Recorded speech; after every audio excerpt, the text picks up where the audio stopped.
Patuloy na nalulubog sa baha ng mga komento at pambabash ang mga tinaguriang Nepo baby o mga anak ng mga politiko at flood control contractor sa social media. Pero paano kung ang pinapaulanan ng komento tila sa ibang barangay o katauhan pala napupunta?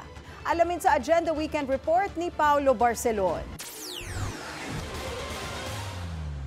Ilang araw nang viral sa social media si Claudine Co.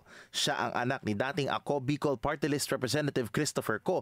na founder ng High Tone Construction and Development Corporation na isa sa mga kontrobersyal na DPWH contractor. Mula sa malabilyonaryong lifestyle, pinasok na rin ni Claudine ang mundo ng musika. Pero bunsod ng flood control scandal, ang mga tukayo ni Claudine nadadamay na rin sa call-out. Gaya na lamang ni MPL Philippines esports host na si Claudine Odin Tayco.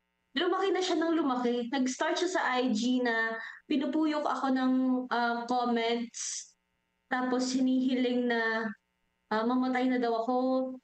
So sabi ko, uy, parang hindi na tama to. Si Tayco nakinabang sa pera ng bayan pero bilang scholar ng Cavite State University at nagtrabaho sa IT sector bago naging model, host at content creator. Pero dahil kapangalan nga niya ang isa pang Claudine, maski siya nabully online. Pero paglilinaw ni Tayco, never raw naging bahagi ng anumang government contract ang kanyang pamilya. Ang mga fitspiration niya raw na damit at ang kotseng kanyang gamit, lahat galing sa kanyang modeling at hosting gigs.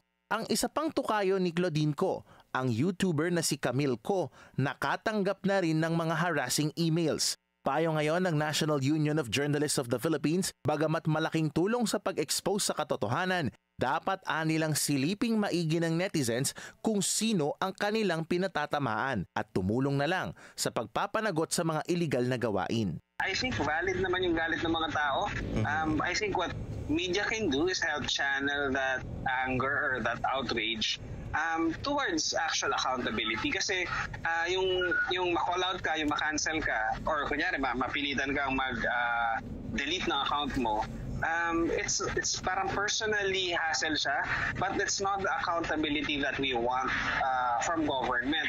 May payo naman si Tayco sa kanyang tukayo. To you and sa lahat ng mga Nepo babies na nasasama ngayon sa listahan ng hinahanap ng mga tao for accountability, be accountable.